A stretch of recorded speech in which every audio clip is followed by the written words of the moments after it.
माता पार्वती का महल, सोने की लंका। एक बार की बात है, देवी पार्वती का मन खोह और कंदराओं में रहते हुए उब गया। दो नन्हे बच्चे और तरह तरह की असुविधाएं।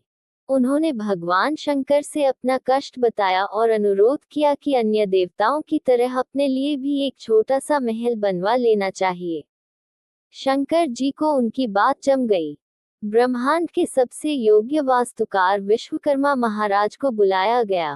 पहले मानचित्र तैयार हुआ, फिर शुभ मुहूर्त में भूमि पूजन के बाद तेज गति से काम शुरू हो गया।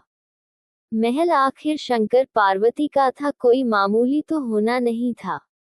विशालकाय महल जैसे एक पूरी नगरी, जैसे कला की अनुपम कृति, जैसे पृथ्वी पर स्वर्ग। निर्माता भी मामूली कहाँ थे। विश्वकर्मा ने पूरी शक्ति लगा दी थी अपनी कल्पना को आकार देने में। उनके साथ थे समस्त स्वर्ण राशि के स्वामी कुबेर। बची खुची कमी उन्होंने शिव की इस भव्य निवास स्थली को सोने से मढ़कर पूरी कर दी। तीनों लोकों में जय जयकार होने लगी। एक ऐसी अनुपम नगरी का निर्माण हुआ था जो पृथ्वी पर इससे पहले कहीं नहीं थी। गणेश और कार्तिकेय के आनंद की सीमा नहीं थी। पार्वती फूली नहीं समा रही थी। बस एक ही चिंता थी कि इस अपूर्व महल में गृह प्रवेश की पूजा का काम किसे सौंपा जाए।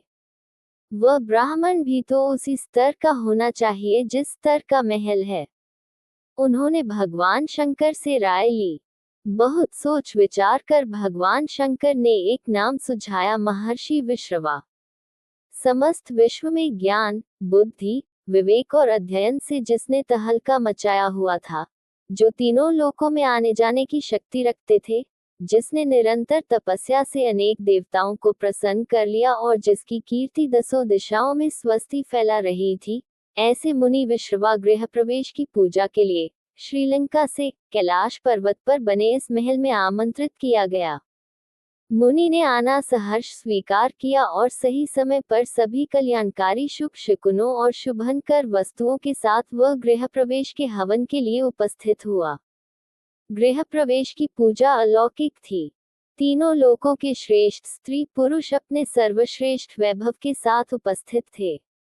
वैदिक ऋचाओं के घोष से हवा गूंज रही थी। आचमन से उड़ी जल की बूंदें वातावरण को निर्मल कर रही थी। पवित्र होम अग्नि से उठी लपटों में बची खुची कलुषता भस्म हो रही थी। इस अद्वितीय अनुष्ठान के संपन्न होने पर अतिथियों को भोजन करा प्रसन्नता से गदगद माता पार्वती ने ब्राह्मण से दक्षिणा मांगने को कहा। आप मेरी ही नहीं समस्त विश्व की माता है मागोरा, आपसे दक्षिणा कैसी? ऋषि विश्रवा ने विनम्रता की प्रतिमूर्ति बन गया। नहीं विप्रवर, दक्षिणा के बिना तो कोई अनुष्ठान पूरा नहीं होता और आपके आने से तो समस्त उत्सव की शोभा ही अनिर्वचनीय हो उठी है। आप अपनी इच्छा से कुछ भी मांग ले, भगवान शिव आपको अवश्य प्रसन्न करेंगे। पार्वती ने आग्रह से कहा, आपको कष्ट नहीं देना चाहता माता, मैंने बिना मांगे ही बहुत कुछ पा लिया है। आपके दर्शन से बढ़कर और क्या चाहिए मुझे?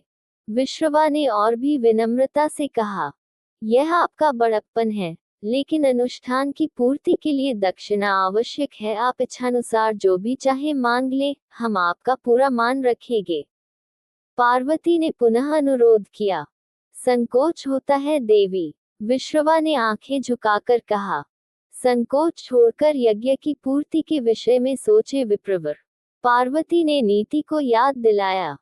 जरा रुककर विश्रवा ने कहा, यदि सचमुच आप मेरी पूजा से प्रसन्न हैं, यदि सचमुच आप मुझे संतुष्ट करना चाहती हैं और यदि सचमुच भगवान शिव सब कुछ दक्षिणा में देने की सामर्थ्य रखते हैं, तो आप ये सोने की नगरी मुझे दे दें। पार्वती एक पल को भौंचक रह गईं, लेकिन पास ही शांति से बैठे भगवान शंकर ने अविचलित स्थिर वाणी में कहा, तथास्तु। विश्रवा की खुशी का ठिकाना न रहा। भगवान शिव के अनुरोध पर विश्वकर्मा ने यह नगर कैलाश पर्वत से उठाकर श्रीलंका में स्थापित कर दिया। तब से ही लंका सोने की कहलाए और विश्रवा का कुल दैवी गुणों से नीचे गिरते हुए सांसारिक लिप्सा में डूबता चला गया। पार्वती के मन में फिर किसी महल की इच्छा का उदय नहीं हुआ।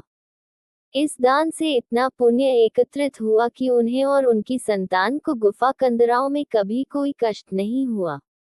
आपको कहानी अच्छी लगी हो तो चैनल को सब्सक्राइब करें और वीडियो को लाइक करें और कहानी को अपने दोस्तों और परिवार वालों के साथ शेयर भी करें। धन्यवाद। जश्न।